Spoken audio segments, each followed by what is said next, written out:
இந்த வீடியோவில் பலூனில் டேப் ஓட்டிட்டு குண்டூசி குத்துறாங்க. பலூன் வெடியில் வாங்க நம்ம ட்ரை பண்ணி பார்க்கலாம். வழக்கமாக பலூன் இருக்கிற இடத்துல பார்த்தா ஒரு இத்து போன பலூன் இருந்து, சரி அதை அப்படியே வச்சுட்டு அப்படியே கொஞ்சம் கடைக்கு போய்ட்டு பலூன் வாங்கி வந்துடலான்னு கடைக்கு போகலான்னு கீழே இறங்கி போனேன்.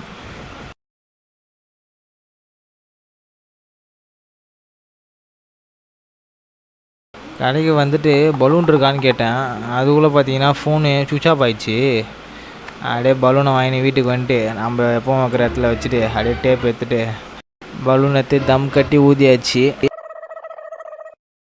அப்படியே பலூனை முச்சு போட்டு டேப்பு பிக்கிறேன் வரவே இல்லை. அப்புறம் ஒரு வழியாக வந்துச்சு. அப்புறம் பலூன் வர ஓடி போயிடுது, காற்றுல பறக்குது. பலூனில் டேப்பை ஓட்டிட்டு குண்டூசியில் அதான் பின் இருந்தது, பின்னை எடுத்து குத்தி வைப்போம் அப்படின்னு சொல்லிட்டு அப்படியே குத்துனேன். நல்ல வேலை உடையில. அப்புறம் அப்படியே 2-3 இடத்துல குத்தி விளாட்டு அப்படியே வச்சிட்டேன். வீடியோ பிடிச்சா லைக், கமெண்ட், ஷேர், நம்ம சப்ஸ்கிரைப் பண்ணுறேங்க.